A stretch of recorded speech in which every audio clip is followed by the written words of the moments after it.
Good day, paranormal community, and thank you for partaking in this, what is going to be an amazing episode of the Odyssey Files. I'm your host, Michael O'Neill. With me, I'm going to say now, as always, is my co-host, Mr. Anthony Hernandez. Good morning, Anthony. How are you? Good morning. I am doing better.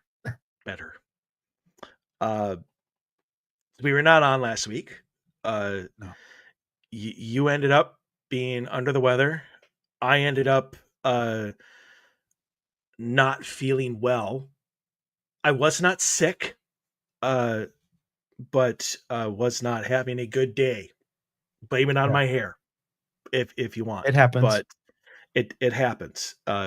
Sadly, to me, a lot. But anyway, we are back, and boy, do we have a show for you guys today. Because as I kind of put in my promo of the show, you and I, Mr. Hernandez, are taking a deep dive into the very essence of the human psyche. And I have to say, you're not going to find two more qualified people to take such a journey in your life. But so you need to listen to everything that we say.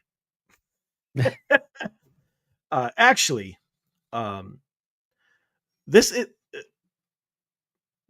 over this is the topics that I want to talk about, not even hitting obviously what you want to talk about and what you want to hit with this. Deals with a lot of social issues that we deal with even today. If not more so today. And yes, ignore it, take it for granted, bury our heads in the sand, not listen to those trying to point it out. I mean, it is the very, I forgive me for using this word again, the very essence of who we are now, at least in this country. Obviously my experience and information of what's going on in China is pretty null. Oh, yeah. But in this country, holy shit, it's all over the place, and we will get to that. So what we are going to be talking about, and it's something that I wonder if I vaguely recall it from like years ago, just hearing the name. But it wasn't until you, shocker, that I'd heard the name the Screwtape Letters. And no idea what they were. I do now. But it's something that I think has probably kind of disappeared into oblivion over the years, since it was written in, when was it written? The 1940s, right? Yeah, during World War II. So yeah, 1941. 1941. Screwtape Letters, written by C.S. Lewis. Now, I've heard the name, no idea what it's connected to or like why he should be at all important to me. But I guarantee, like, there's probably not a person in the entire universe that doesn't know his work. Oh yeah, because if you don't know Narnia, like at least in passing, of course, Exactly. when it was introduced to me, before I really knew who read any of his stuff, it was I was like, why do I want to read the guy that writes the kids' book? Yeah. So I mean, movies have been written or made for about Narnia.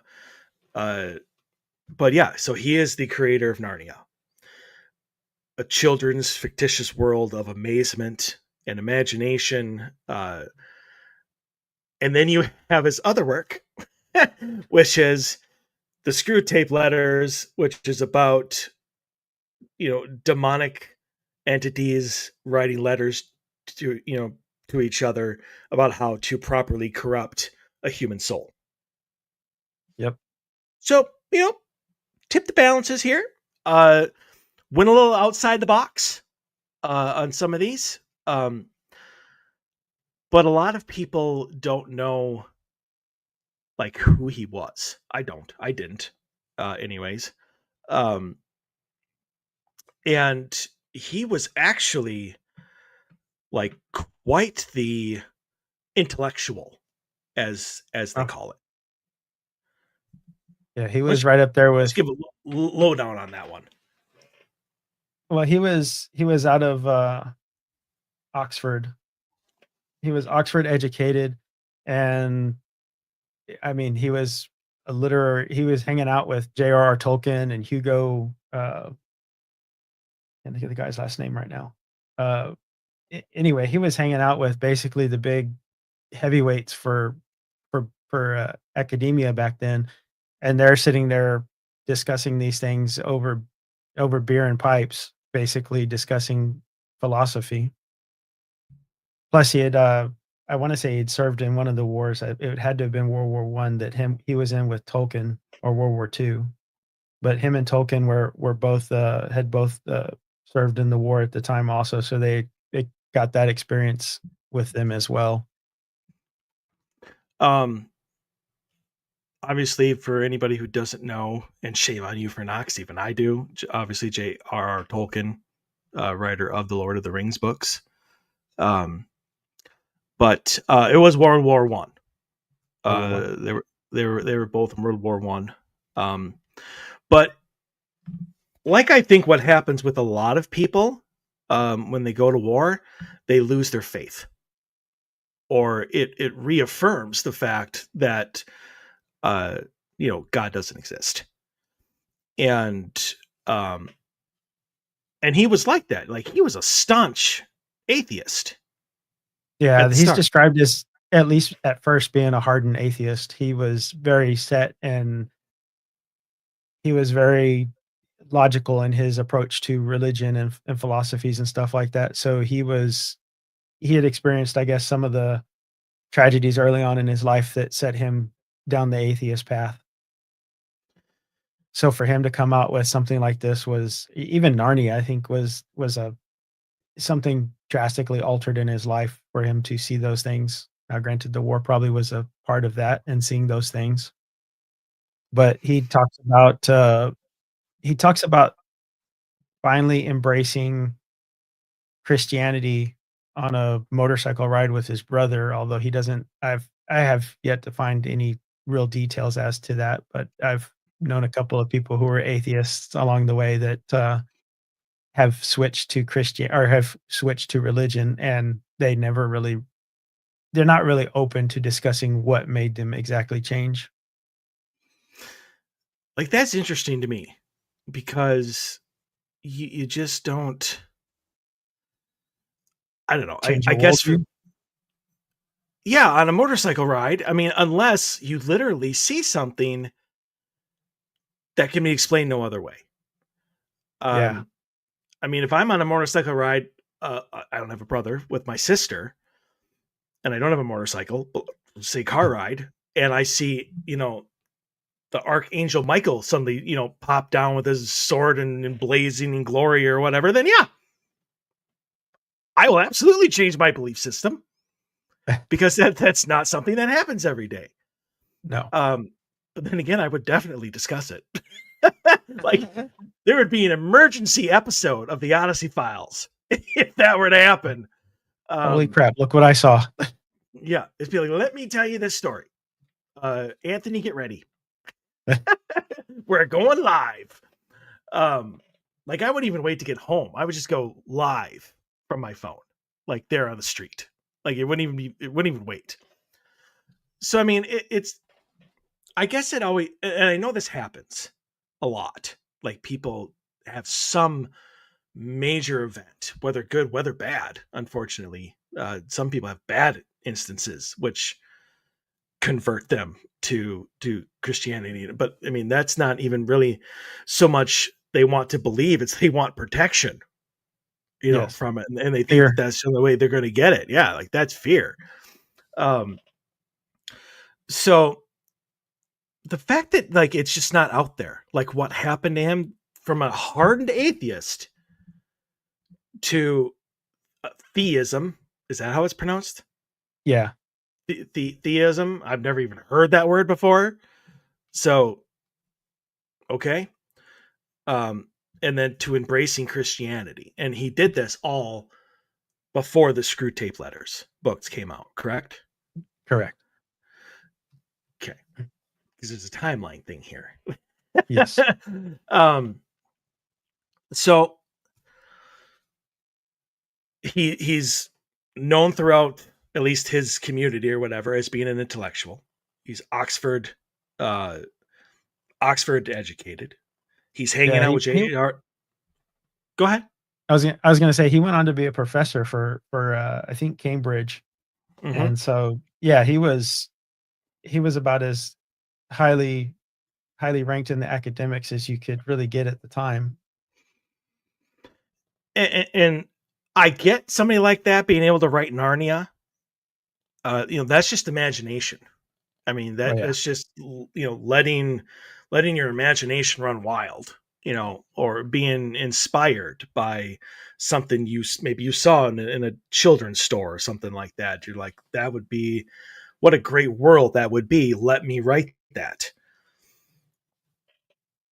And now you have him going over to Christianity, and you have him writing this book that, for all intents and purposes, came to him while in church. Yes.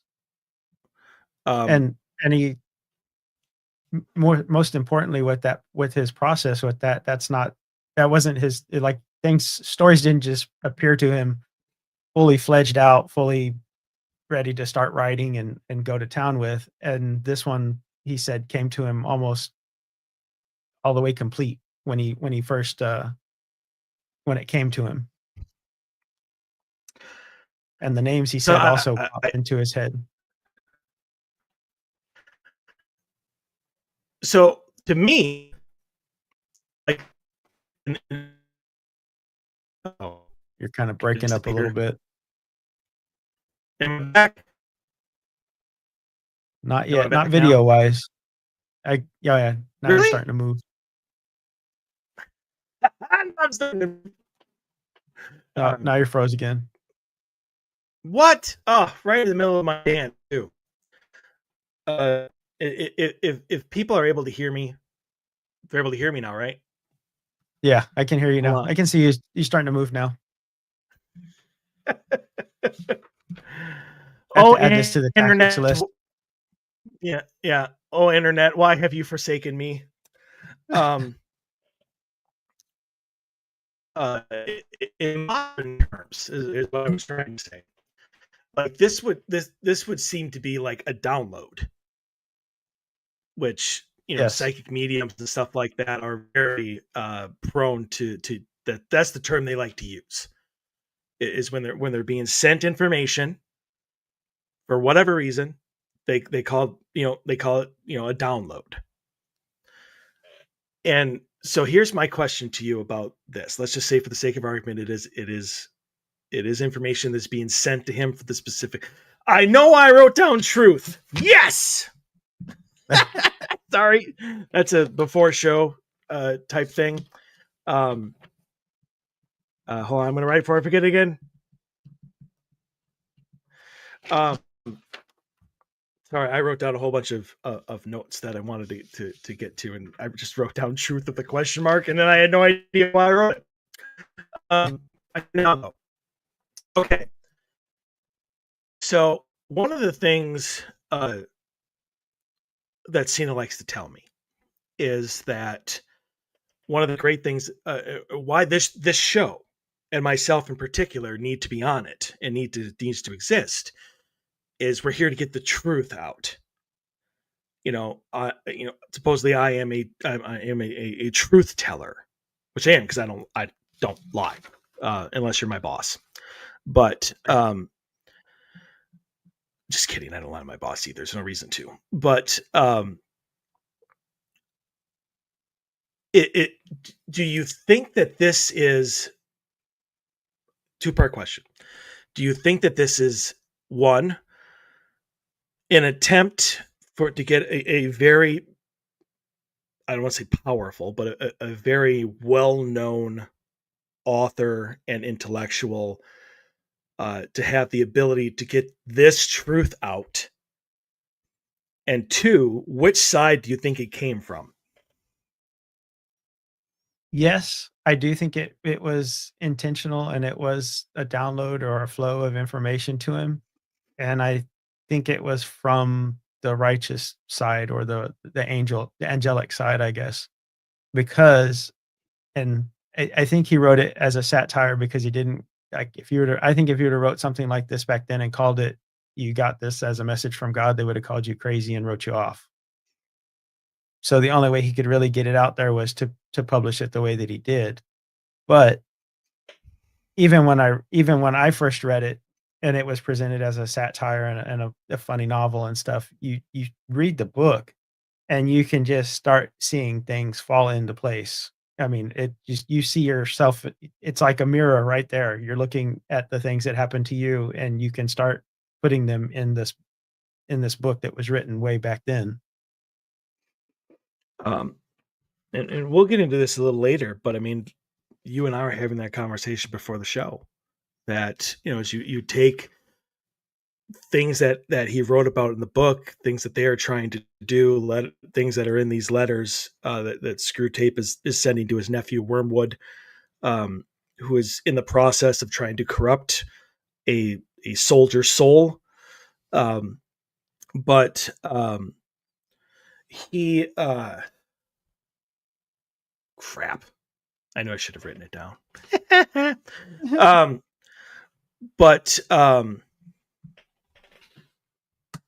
yeah, totally lost it in the middle of my sentence.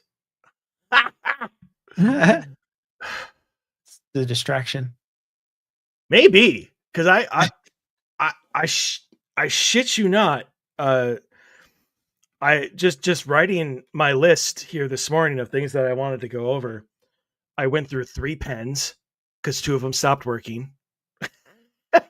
Then you have my internet kind of doing out, and now I'm halfway through a sentence, and I remember where I was going now. Thank you. I was saying that to your point that we both know a lot of people who these type of things are happening to or have happened to. And yeah, and there's so much to get to, and I'm really trying to like focus it down and keep it to the big points, but On topic, yeah. well, not even so much on topic but each and every one of these is like a 20-minute conversation. Like I truly understand why Lewis and Tolkien and Hugo and whatnot were having like hours long debates in this stuff because there's so much to discuss and there's so much to go through in order to feel like you've done it justice. And I keep going back to the fact that this isn't a modern book. I mean, unless you want to talk like not modern to be, Stone Age, but cave drawings. But No, I I mean, wouldn't consider it. No, I would not this is consider it. World War II. Yes. This is before phones. This is before social media. This is not before phones, but I mean cell phones, and Yes. before the internet, and yeah, and the other thing that I wanted, and this is kind of down my list a little bit. So he talks about in one of his letters, Screwtape, which is a ridiculous name, and if he's actually out there, just know that's a ridiculous name. And you should work on that. But anyway, he writes to his nephew, and he says that there's 2 advantages. And I say this kind of as a counter argument to the angelic side of him. And he says we have two advantages to what we do, and those two are for the people, that they are trying to nudge in the right direction towards damnation. The first one is the people who don't believe it at all. And that is obviously the people who use the saying, the greatest, the people who believe that, obviously Satan doesn't exist. There's no such thing as the devil. That sort of thing. Obviously that comes from the saying of, the greatest trick that Lucifer, Satan, ever played on, the human race is convincing people that he doesn't exist. Yep. People use that all the time. The other advantage is people who believe it too much. And I can agree with that, because even you, Anthony, when you believe in something too much, you go down the rabbit hole. Oh yeah. And you become obsessed with it. Of trying to find the proof, of trying to see that it is real, of getting all the information that you can. And so, as a counterpoint to the angelic side, do you think that maybe the demonic side did this because getting it out in the public would either A, make it a mockery because it's supposed to be a fictional book, or two, send people down the rabbit hole? I guess that would depend on whose point of who would have tapped in, who would have allowed him to tap into that, or how he tapped into that, if that's what happened.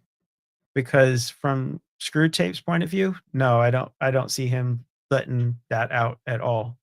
If it was something on Wormwood's side, possibly, but by accident. I don't think it was on purpose, or at least not thought out well, because Are, I don't think are Screwtape we? would have allowed this to ever. I'm sorry. The funniest friggin' thought just came into my head, and I had to say it. So, are you trying to tell me that this is the Trump administration adding an Atlantic journalist onto the war plans chat? It's like, oh, I'm saying this to my uncle. Oops, I accidentally added this world-renowned author to the chat. Yes. My I bad. mean, yeah, that's exactly. I guess I could. If it could happen now, why not then? Could have been an accident, but I kinda I thought of it the other way, but that's all. No, and honestly, I would go that way too. This is just it's something that for whatever reason at that time, and I would suppose that it's because in some ways they're winning, not the angelic side, the other side. I mean, you're in Yeah. World War II. You have Hitler, who is dehumanizing an entire race of people, an entire religion of people. Going to war with the rest, evil by all modern definitions, even though this kind of has a different definition of it. But I mean, you have entire countries that are following him blindly, and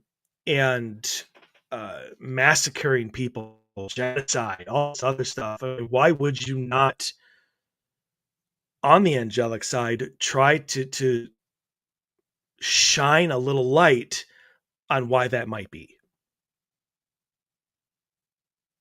No, I mean, it kinda makes perfect sense to me that it was from the angelic side, because they wanted to try to give you a some sort of defense, or some sort of realization that what was going on, without maybe breaking rules, as to probably not supposed to just come right out and be like, "Here's the playbook."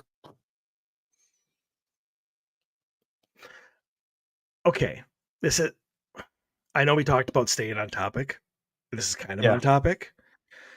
Uh, we don't need to get into a discussion about this. I'm just curious about your opinion on this now that it suddenly popped into my head. But do you think that this is the same type of attempt to get the truth, to get the word out, as what is currently happening to Bledsoe? Yeah, I mean, I could see the parallels there. I mean, and that's kind That of a perfect analogy because look what happened to him when he came out and didn't take it as a satire or a work of fiction. okay, that's all I want to know. No need to get into it. I just, like I said, Okay. it popped into my head, and I was just like, you know what? Like, because if this is something from like the angelic side that's trying to get the word out about something, why is this not the same as Bledsoe? Is Chris Bledsoe and his lady and stuff like that of trying to uh only I wish Bledsoe would have like a book such as this as opposed to the Sphinx and the All that stars are going to stuff. align and yeah, all the cryptic garbage. Um, so one of the things that I thought was interesting, one of the many things, and I'm sure I'm going to start a lot of sentences with that that beginning. I find a lot of this interesting. One of their biggest tactics for to nudge people the right is never allow them to ask the big question, which obviously is what's my place in this world. I mean, you actually in the show that you did about it, you actually had a bunch of those big questions. Yes. What were they, Anthony? Oh, what the big questions? Basically, where is your place? What is the meaning for I mean, basically, just ask what the meaning is. You're asking what the meaning is a big question that according to that, they would not want, because that gives you time to if you ask that question, you're starting to reflect. You're starting to question what is the purpose of everything? Why is everything the way that it is? And that's the last thing that they want you to do is to be able to focus on things like that. And instead, they want you to focus on the trivial, the as Yes. I wrote down the OCD centric. Instead of asking what's my place in this world, they want you to ask, did I leave the stove on? Did I lock the Yes. door? Is my lunch made? These trivial, inconsequential in the grand scheme of things questions that keep your mind busy, not reflecting or contemplating on anything that is actually worthwhile. Correct. Is this 253rd video of a cat or dog or some other thing that you've been watching for the day the most important thing that you're yeah, it stuff that really doesn't matter in the big And, picture. and, and the thing about it is, and I'm going to bring this up tons of times during the show, and probably for the rest of my flipping life now, uh, is it's working. I do it. I do it all the time. You come home from work. The last thing you want to do is contemplate shit. You want to bring up a video game where you can just mindlessly do stuff. Tune out. Yeah, and I get that, Yeah, we can tune out pretty much. but, I mean, so and at least from just everything that I've done, even a 5-minute of just contemplation, meditation, just I don't know, a walk with no headphones, no distractions, no nothing like that. Just opening yourself up to the possibilities is enough to I mean, it doesn't take very long, but it when you try to fit that in every day or try to even put it in a schedule, it kinda seems like this enormous task or this daunting thing to try to get done, which And, I and, think and the is kind thing of the point. I agree, and I think that's why there's being such a push now for yoga, for meditation. The disconnect yourself just for a little while. And I honestly, because I work with a lot of younger people. I'll just say that. They're teenagers. They're in high school. They're early 20s, and they've all got headphones on.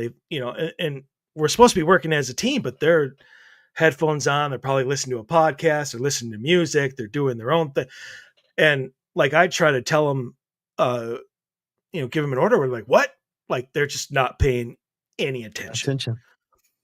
And I honestly, when I drive, and I'm doing line hauls and stuff like that, I'm in the truck for, 3 to 4.5 hours at a time. I love having no music on, the phone's away, and I'll just roll down the window, and by God, it's honestly relaxing. But then again, it's just me and my thoughts, which is not necessarily a good thing. Um, but it's helpful. It honestly is. And so to your point about disconnecting for even 5 minutes, highly recommend. Um, I don't even know if you could take a walk outside without being distracted by something. I mean, It uh, is difficult. especially in my neighborhood, I'm Mm. not even joking. I don't think, besides mine, that's because they're all inside. But there's almost like no garages that don't have like a 55-inch TV in them. I mean, it's just, and you walk by and you're like, oh, look, they're watching a football game. I'll walk a little slower. You just can't get away from it. No. In from going to a lot of places. Um, but I mean, the self reflection, the just taking a moment before bed when everything gets turned off and you want to go to sleep. I mean, even if you have to turn on like meditation music, I don't think is bad.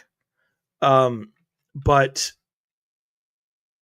if you find yourself, if you listen to this show and you find yourself that you are focusing way too much on trivial type questions and stuff and not enough on the bigger ones, try to disconnect for just a little bit and see what you come up with, what happens to your well-being, and stuff like that.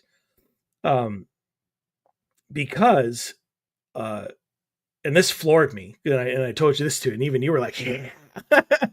There was a survey that was done a couple years ago, of office workers who I can't remember exactly what you said the time was with the original one, but like their focus on work and like screen time when they have a computer in front of them, I think they said was like 2.4 minutes.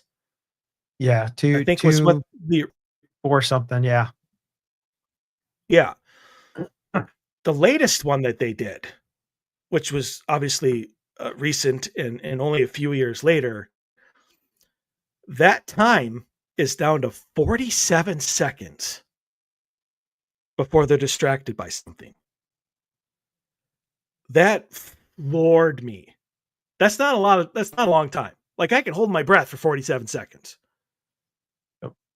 I don't know if I'd be able to do it while sitting in front of, because I get distracted and start breathing just out of, involuntary muscle movements. But uh that that's terrible. Like that's ridiculous number. Uh and obviously this is for office workers. Obviously, if you're in construction or whatever and you're not in front of a screen, this doesn't apply to you. But 47 seconds. Like, I wouldn't think it's probably as bad as being at a desk or something and being able to have access to it quite as much. But I mean, think about how many times, at least down here, I was like, I'm sure it's probably the same up there. How many times do you see people on their phones while they're driving? I mean, pretty obvious because they're swerving into lanes and yeah. and I'm usually doing it to play my game. So I mean that's even bad. Uh and I've made the joke several times, because the game I play, is involves other people. And it I wrote to them because they wanted me to say something to everyone and make an announcement. And I'm like, I'm driving, dudes. Like I'm in the middle of a construction zone. And I still have my phone out. I'm sitting there, typing on it and trying to, not run into anybody. And I said to him, I'm like, you're lucky that I don't care about my fellow motoring traffic or my fellow motoring, people or whatever. I'm like, because otherwise I wouldn't be able to do this. But I do it. I absolutely do it because sometimes even driving gets boring, and you want that little kick. Sometimes, not always. I do try to keep it under wraps. But I agree with you. Absolutely, I do. Um, and there have been studies and reports and uh, articles all written about how distracted we are as people now, especially in this country. So, I mean, and I guess for me, it goes right along the same lines as before. I mean, growing up, we only had the landline, the phone you had to call, to pick up and stuff. And never was one to be the popular person. So nobody really wanted, not a lot of people conversed with me. And so now it's like, God, I could be connected to everybody. And as somebody who just needs the knowledge, like I don't need to do anything with it. I just want the knowledge. I'm just like, I can find out everything that I need now, and I want it now. So, I mean, am I going right down the rabbit hole with everybody else? Oh yeah, I mean as far as their playbook goes, yeah, because that's just an acceleration of what they started or what was put out way back then. And now with everything the way that we have it in our technology, is as easy as it is to get to, try to find a spot when you're not distracted by something. During the show, for the most part. although you could go back and be like, wait, hold on, I'm looking up something. you know uh but I want to get back into the book. Okay. um Other things that they do, and I want everybody, because there's a lot of people that pray. I mean, just in general, not just when horrible shit happens. Even though that gives it a big ticker, a big tick up, I should say. But one of their tactics, which I thought, again, very interesting, fascinating, was that Screwtape tells Wormwood, kind of in general, not so much for this specific person, don't stop them from praying, but make them focus on themselves and their feelings. And when they do that, their prayer pretty much becomes moot, because instead of it being a connection and a communication between them and God, or whatever higher power that they want to believe in, they have now made it all about themselves. And honestly, again, and I brought this up to you before the show, who hasn't done that? Oh, it's You easy know, to fall into the trap. So it is. It absolutely. In fact, everything here that I wrote down is so easy. So absolutely easy to do. And to the point where, and I like your opinion on this as well. All of this, we like to blame demonic entities. We like to blame evil and everything for all of the bad things that we do. Maybe not all, but most of the bad things that we do. And is it... I lost my train of thought again. Damn you. It's their fault. Screwtape. But damn it. Oh, no, sorry. Are we not just doing it to ourselves? Like, is this not just a reinforcement loop that we created? They might have set it sometimes. up, but it's not exactly that we're breaking out of it. Well, it's kinda like the snowball down the hill. You just Mhm. give it that nudge and it starts rolling, and then it takes itself the rest of the way. Same thing. They just give you that push, that little slight touch, and now you're on that path. I mean, they they even talk about it. The path to hell is the gently sloped one, the one that you don't notice that you're gradually going down until you're there, Yeah. and then it's kind of too late. Yeah. Just as you were saying that, the comparison that came to mind is that really like light mist rain, where you're like, this is nothing. Yes. And then you're in it for like a minute or so, and all of a sudden you look down and you're soaked. And you're like, well, how did that happen? Like, it's not even coming down. Like, I can barely even feel it. Uh, and it's I does the book, and I don't think it does. Does the book talk about any sort of way to get out of it, to stop Uh, the snowball, to put up the umbrella, it's to basically it's basically reflection and just listening, uh, realizing that opening yourself up and being quiet and basically sensing that there's something there. It's not something that there's not like you put this on or you put that on and now you're immune or whatever and stuff like that.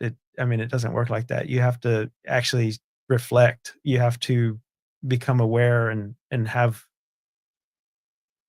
the knowledge that this thing is going on.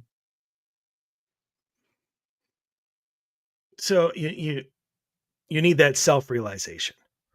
Yes. The ability to step back, look at what you're doing in life, and be like, this isn't who I want to be. This isn't where I want to be going. Um, but in your own opinion, which is it's tragic regardless. But I mean, is there a point where, uh, and this goes to another one of the kind of things that I wrote down here, which I'll get to in a second. But is there a point of no return, in your opinion? Okay. Well, I mean, I guess that depends on what actions, what you do. But I mean, it also depends on what your faith is, because depending on what your faith is, will tell you if you do this, then you're damned to hell, or you're depending on what you believe, will be like you can ask for forgiveness and you'll be forgiven and everything's good. But I mean, I think if you follow that path long enough, you'll get to the point where you're climbing a mountain to get out of where you are, and it'll be almost an impossible task. So, yeah, I I, kinda do I, think there's a point of no return, but so I mean, obviously, if you like get to the point where you kill a man, then yeah, okay, yes. fine, point of no return. But I'm talking about like one's spiritual journey or one's emotional journey, not one that results in somebody else's like death or downfall.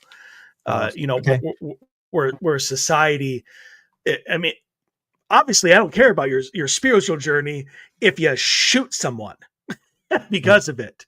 Then it becomes, I think, a little moot. But um, there are a lot of people out there, and mostly justifiably so, that are angry about this or that, and they are, I don't want to say tortured souls, but they feel like they have been forgotten, that maybe forsaken, that it's so much easier to fear and to hate and to be angry than it is to be happy, to love, or to trust. Um, do you think there uh, do you think there might be a point of no return? No, I mean, not if you're willing to be open-minded about it. If you're set in your way and you're closed-minded, you're never gonna see that you'd never see that you're in the trap. If you're open to just looking around and, I guess, realizing what's going on and asking questions of yourself, then no, I think you can get out of it. There's always a way out. It's just you have to be willing to take that way out. Ah, there it is. The willing to take the route. Yes. Uh, I wrote to you recently about the fact of, and I've encountered a lot of people like this, um, where they got off the path. They're not going down the path that they want for themselves, and somehow got nudged. And even realizing these type of things, like, I don't want what I have now. I want this over here, and I can have it if I try, if I make the effort. But a lot of them get to the point where they're just like, they lie in the bed they made, pretty much. They don't get out and buy another Yeah. bed. They lie in what they made, and they accept, for whatever reason, that is just the life they have to live now. And I have never and will never accept that line of thought. And so to me, that just seems ridiculous. But it's one of the things that they do is they lead people to believe there's no hope.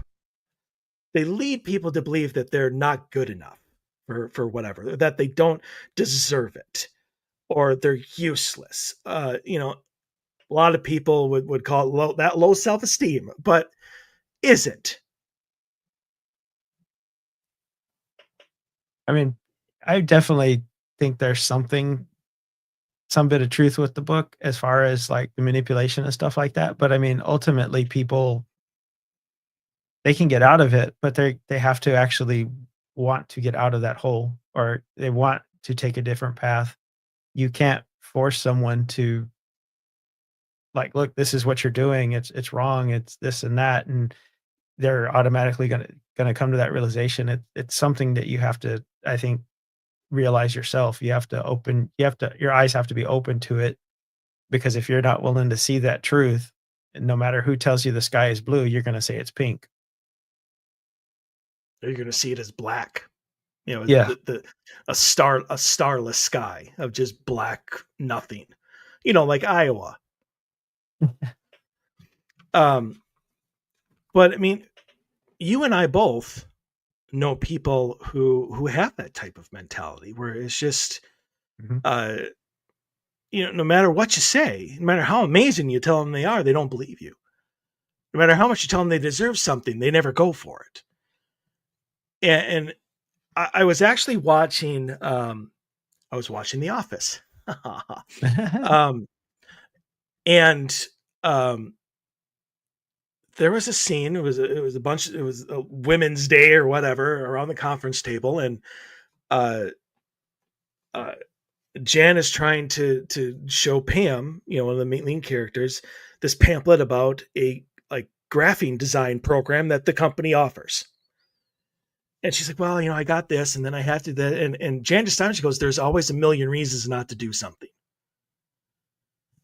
And I think a lot of people choose the million reasons not to do something. God knows I've been victim of it tons of times. Well, a I lot of people take it because it's the easy path. It's it's easier to do nothing than it is to, yeah. it so is. I was and, gonna and say, if you just keep going down the hill, it's easier to go down the hill than it is to walk up the hill. unless you're our grandparents, then they went up the hill everywhere. And 3 feet of snow. Um, so there you go. That is the moral of it. Be like your grandparents and climb the hill. Um, if you want to talk about the fact that God never gives you a mountain you can't climb, well, make sure you and climb that mountain. Yeah. Then, that's not the end of our show. We still have more to do. I'm just, I'm just saying that's not like the end of our show. I was gonna Um, say, and I don't really think it's not that it's a difficult path, it's just a different path. It's just not as easy as doing nothing. and the thing about it is, I don't even think it's a lack of effort or desire or anything like that. Like nobody steps back. It's like, I need to be a better person or I need to do this. And they're like, you know what? It's just so easy being bad. Like, like nobody says that. Nobody wants that for themselves. Now that's when you I get the think that nudge for it. But I'll start that tomorrow. right. But not only that, but I think it's fear. I mean, honestly, I think that is, I'm going to say evil, but I mean, like if you wanted to point somebody towards damnation or any sort of path, you lace it with fear. Oh yeah. And people, and you see it with alcoholics all the time. You know, that's one of the like 12 steps. Like you have to make amends with the people who you've hurt. And and I have nothing but admiration and respect for everybody that can do that. I've tried it. It's not easy. And I'm not an alcoholic and I never have been. But I have done things in my life that deserve apologies and amends. And I have gone on a journey of doing that. And it didn't work out very well. And that wasn't Yeah. because I wasn't putting in the effort, it's because they didn't want to hear it. Yeah, but And so I just realizing that you needed to make the apology is, I think, a step in the right direction. Just because if you had your eyes closed to it, you wouldn't even know you needed to say you were sorry for something. There wouldn't be a right. reason for that. Yeah. Well, right. And I'm not here patting myself on the back for that either, but it's just something that needed to be done. And so I had to do it. But I think for a lot of people, the fear that it won't work, the fear of failure, the fear that going down this new path is going to somehow make it worse for you in some fashion, keeps people in the evil that they know, as opposed to trying to hop the fence and see if the grass is actually greener on the other side. Um, in that same episode of The Office that I was telling you about, it's one of the reasons why Pam says she wasn't going to do it, because she was told by somebody close to her fiance, in fact, in the show, that there's no guarantee that it's going to be successful. So why do it? And when you get that in your head, you know, is that your own fear or is that being put in you by something like this? Well, that's using your own fear against you, at least in that example. But yeah, I mean, and I know there's a lot of people who fear of the unknown. So if you do this thing, what's going to happen? And this is going to be different, and you've never done it before. But I mean, if the situation is already bad, a change is better than no change. Yes, yes, indeed. Um, and I bring this is going to probably bring, well, not necessarily because we did talk about the end of it, but there's a concept in the book which I fascinating. I'm getting bored just with myself saying how fascinating and interesting these concepts are. About, you know, because we blame evil a lot, especially nowadays in this country. We use the word evil a lot. Doesn't matter what side you're on, you use it for the other side, and that's also kind of what this book also talks about as well. Is it since it's told from the demonic point of view, love is evil, God is evil, you know, prayer is evil, you know, all this other stuff is what's bad. Um, but it says that evil is not in of itself a thing, and that evil is the privation. Did I say that right? I think so. I think that's what it Per, what the pervasion. pretty pervasion of good. That evil only exists, which I found an amazing comparison, as a parasite. Yeah. That is used obviously to feed off you and to take what you have and use that against you. And that evil, and I love this, evil is spoiled good. Never heard that before. Love it. Love it. In fact, I'm gonna steal that from him. I hope he doesn't mind. I know he's dead, but he can come to me in EVP if he doesn't want me to take it. Um, and uh, and yeah, but that evil is spoiled good and can't exist without Without the good. people. If well, that was without good. Yes, that was a hilarious line from it was an Eddie Murphy Dracula movie, but he went on this huge rampage about how evil is good because good can't exist without evil. So evil is good. um, but no, that it can't exist without us. Like if it stopped feeding off our own fears and our own self-doubts and everything, evil wouldn't exist. Yeah, and he kind of talks about that. They use us as food. So I mean, it's either with wormwood, either he brings the patient to hell for food or he becomes the food. So yeah, they are. I mean, it's not like a team down there, or at least it's not described that way. Just not not to say that this isn't a justifiably amazing concept, but that if you're a demon that screws up, like, you don't get fired. You get eaten, you get consumed. um One of the last things that I do want to bring up, um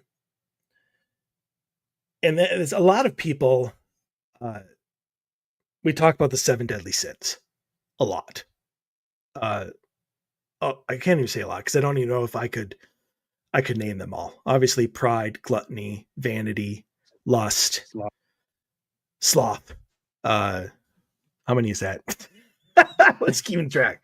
But you get my point. Yeah, Um, and I think a lot of us suffer from a lot of those. Uh, but um, one of the things that I wrote down is once a person congratulates himself on being humble, he has replaced his humbleness for pride. And yeah, you had made the analogy or the comparison of how many people out there have compared their successes with other people's failures. I have. yeah. Sorry to I mean, say. I mean, not hugely proud of it, but I have. Uh, and I think that that's great. Like, that's just a really great thing to have written because it's true. I mean, you always say great people don't need to tell you they're great. yeah, you can be proud of your achievements without making you a poster that has your achievements listed right beside you, or that you can show everyone, basically. But yeah, the bragging and stuff like that is. I Yeah, definitely have met some people that would freely give you a poster of everything great that they've done. I know people like that as well. And once you do that, like, I agree. Like, you're no longer humble. There's a scene in the show Bones. I don't know if anybody watches that show. I mean, obviously it's been off air now for 7-8 years or whatever. But there's one scene, that's it, that I remember so clearly.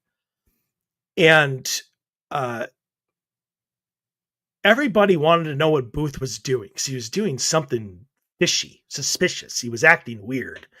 Uh, Booth obviously is the lead male thing. And at the end of the show, they find out um, that he had paid for and sponsored a kids carnival, and it's like one of the last scenes, and they asked him, like, why would you not tell us about this? And he goes, well, because the greatest charity is one that doesn't need recognition.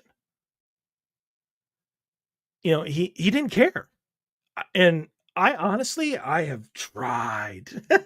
Like I don't get a chance. I don't get a chance to do like nice things for a lot of people, which sucks for me because I would really like to. But honestly, I would do it, and that would be the end of it. Like I don't need to write it on Facebook. Um, that also goes with is something my dad said to me years. I was still in high school, maybe I was in junior high, and at the time I didn't. I was almost insulted by it because I'd gotten one of those stupid bumper stickers. This is my child is a school, student of the month, or whatever. Yeah. And I'd seen these bumper stickers on people's cars all for years, all the time. And he now had one, but he never put it on his car. He had it just kind of sitting on the front of his desk, never moved, never looked at it, nothing. And so I finally asked him, I was like, well, are you going to put this on your car? And he's like, no. I'm like, well, why not? Because I'm like, aren't you proud of me? And Mhm. he goes, well, of course I'm proud of you, but do I have to advertise that? No. And I was like, holy crap. I was like, no, you don't. And, I've tried to put that into practice even, 3 decades later. I still See, remember that. that's being mindful, though. That's not forgetting those lessons and remembering them. It is. Um, and I'm not saying everybody has to do that, but I think that is kind of maybe the warning that this book is trying to put out all these years later, still to this day. Oh, yeah. It was a very when I read it, I was surprised because it was presented as a satire and a work of fiction, and then you start reading it, and there's just a lot of things that you'll start seeing in like you're looking in the mirror, you'll start seeing those little things that like, "Hey, I've done that. Oh, I've done that. Oh, was this really me who was that nudge or that little shift towards getting angry so easy?" Or I mean, there's a lot of stuff in the book that makes it really relevant. It is, in my opinion, I definitely underrated. I have gotten I've gotten to the point. I keep saying it in the show, like I'm evolving, and I am still not there yet, still not whole, but there are a lot of times now where I start typing something, it's supposed to just be a joke, stuff like that, something funny.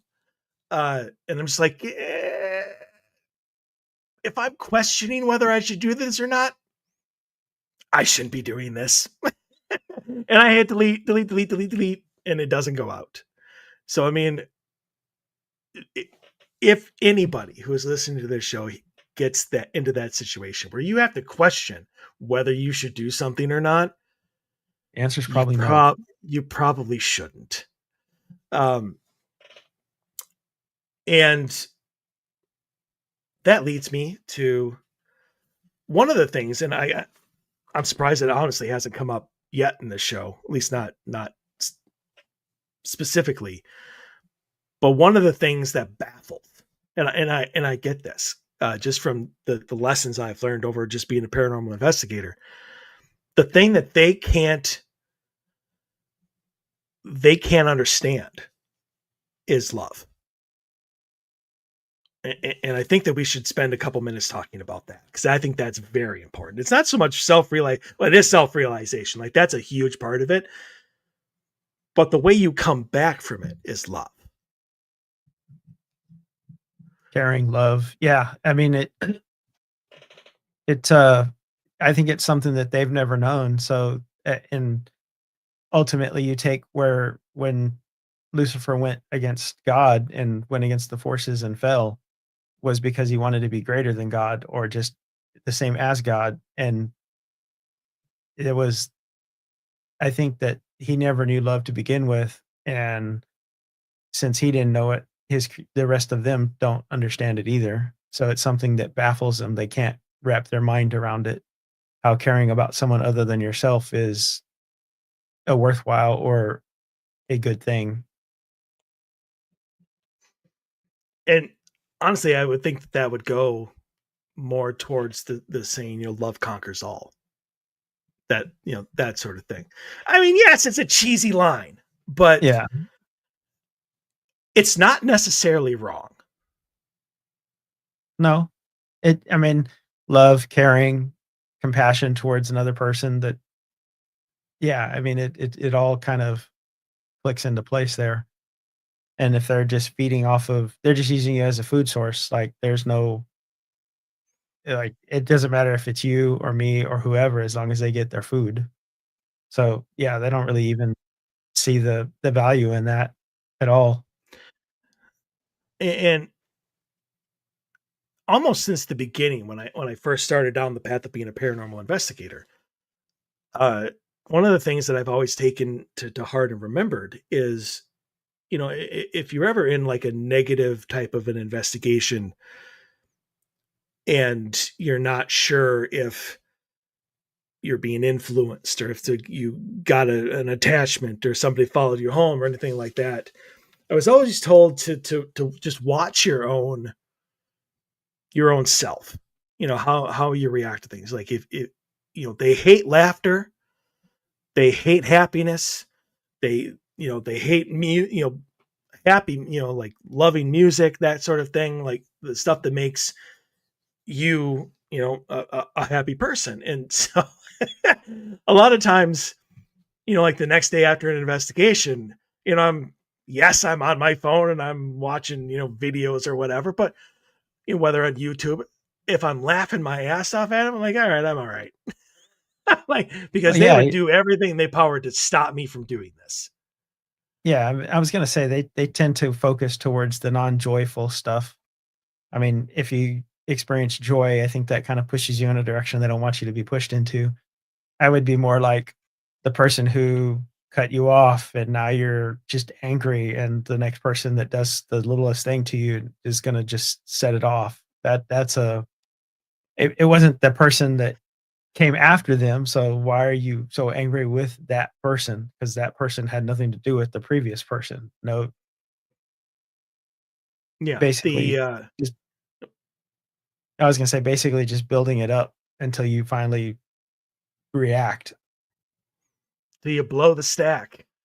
Yeah, Um, yeah, I mean, uh, just building off what you just said, you get cut off or you have road rage or something like that, and all of a sudden you get to your office and somebody's like, "Good morning, how you doing this morning?" It's like, is it a good morning? And you just like blow up at that one person who just wanted to say hi and yeah, see how you were doing, and you go off on this huge tirade about how horrible your life is. But yeah, I get it. I think everybody does. yeah. Everybody does. And I want everybody to understand that everybody's entitled to a bad day. Oh, yeah. I Just mean, just don't take it out on everyone else. We've talked about it at work before about no matter how bad of a day you're having, try to leave it at the door. Don't it's no one else's fault that you walked in here that you're having the bad day. Try to change your course and have a better day. uh I've always told people that everybody needs to keep in mind that all bad days end. Like if somebody's just having a crappy day at work, and it happens a lot because that's why we call it work, just know that soon 5 o'clock or whatever quitting time is going to come around. It's going to be bedtime and you can start it all again tomorrow. But but differently, obviously. But all bad days have to end. Have to. Uh if it doesn't, well, then you learn how to stop time. And congratulations, I want to have you on the show Yeah, that's a new trick. because we can talk for years and only have it be 1 hour. um, so honestly, sadly, in the book, and I guess I'm not 100% okay with this ending, but I Oh, get it. yeah. And basically, spoiler alert, um, the whole book ends when the soldier who they were trying to condemn gets blown up by a bomb and like ruins their entire plan because apparently uh dying before having your soul corrupted, fully corrupted, saves you. Well, self-sacrifice. He died in the service of Line, helping others. So it the wasn't for line of him. It duty. was, yeah, Gotcha. he was Okay. doing the honorable thing. Because I was going to say, that's not exactly the lesson that I would hope to take away from this book is like, hey, if you're being condemned, just die. You'll be fine. Like that. That's not exactly the way I would go on this one, but No, I okay. think it In it the was line more of the contributing higher. and in the line of helping them. Yeah, it was more because he was And self-sacrificing. okay, fair enough. Okay, I get that then. Well, I mean, because that's even like the ending, not the ending line, but the ending concept to Constantine. Yeah. The He's self sacrifice. yeah, and that's I mean, the whole basically what movie it is was. yeah. Sorry, I didn't mean to interrupt. Go ahead. No, that's all right. I was gonna say, but no, it was the self-sacrifice that got him to realize all those things, and I guess when he was dying before he passed, he got to peek inside the veil and saw the angels and the demon and realized, "Holy crap, I've been being played this whole time." I've been played. um, is there anything that we missed that you think is important? No, because I mean, other than I mean, it's a really small book. It's only like 200 and something pages. They even have audiobooks of it, and you can even find them on YouTube. So, I mean, a couple of hours, and I would say it's well worth checking out and see if you can't see yourself in that particular situation or see those things in your everyday life. It was eye opening to me. Like I said, more of an impact than a comedy book you would think would have when you start seeing those things. And at the time, that had to be what it was. Yeah, You because know, I I think if he wrote it and he would have said that this is a true account and I written this is stuff and I saw the devils and they would have been you're crazy and that would have been the end of him being any sort of academic or anything like that. or hell, if he even would have come out as being like, "Yeah, this all got sent to me in church, and Yeah. now I'm writing this whole account," like they would probably burn him as a devil, as a demon, uh, or at least fire him for we don't need none of that, and But so I mean, I get it, and whether or not this is any sort of an account of what he did, whether it was a download, from whatever side you want to do, I think it strikes more truer today than it did back then. No, I Like can agree with that. It's definitely easier to influence and the tactics are 100 times more potent than they were back in 1942. do you want to talk about the social media connection or Oh, we can. I just it's, it, that's kind of a black hole on itself there it as far really as, is. I like I said, I think that's looking at the videos and just nonsense stuff, and there's so many things that people post there just to make you angry and just to annoy you, just to flip your buttons and set you off. There's that, yes. um but and I told you this before the show about how in in the last, I don't know, 5 6 years, whatever it is, when people have really started to take a look at like Facebook and social media and stuff like that, like there are a lot of articles and people who have done this, and it's done it every single time where they'll create a fake account and just put in some housewife from middle of Kansas, and after like one click, their algorithm, a couple hours later, maybe a week later, or whatever the time scale is, all of a sudden, they're on a QAnon, site or some Russian propaganda saying about how people are evil and they're molesting children and I've got proof. And I mean, and now with the AI, holy crap, Oh, like you you almost can't even go on social media anymore because you can't trust anything. well, you can't trust what you're reading. You have to, you can look at, if you look at those things, you should definitely verify what you're looking at and verify yourself the story. I mean, I will tell anyone that, like, if I tell you something or if someone tells you something, like, it's great that you listen to it, but, like, do your own homework, verify that stuff, like, because there is so much stuff out there that is put out incorrectly and just to incite, you to click the story, just to get you to look at the headline, and then you get in there and it's absolutely nothing. Oh, I mean, there are people that will do anything for clicks because that's money now. yeah, And it's it's crazy. And I I I just as you said, I just if you read this book or have it read to you uh on audiobook, I will guarantee you that there's not going to be a single flippin' person who can't either A, recognize what is going on in their own lives or recognize it going on in somebody they know. And you have to you have to wonder where is it actually coming from? Is it from us? Or is it from an outside source that is pushing us down the hill? and and like I said, worst case scenario, you take a few seconds longer than you normally would to react, and you reflect, and that reflection, I think, gives you insight. Nobody ain't got time for that.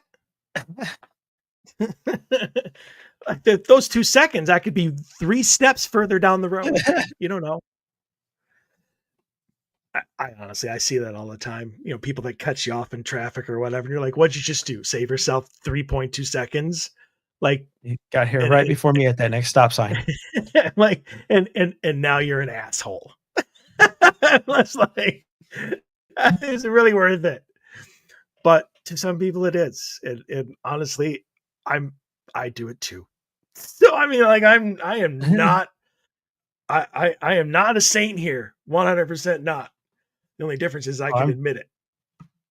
yeah, I was gonna say I'm no saint, but I at least try to reflect and be a better person. But I've told people at work before, like, yeah, really trying to be a better person, but y'all sure are making it hard. Yes, yes, they do. Um, all right. If you think we've covered everything that you feel is necessary, Oh yeah, I mean, I think we've gone over the large portions and at least given people a window into the book and hopefully the curiosity to go check it out themselves. honestly, I was going to last night, but I was so tired that I just didn't. But I do plan this weekend to have John Cleese read it to me. It, I will say I think his is awesome.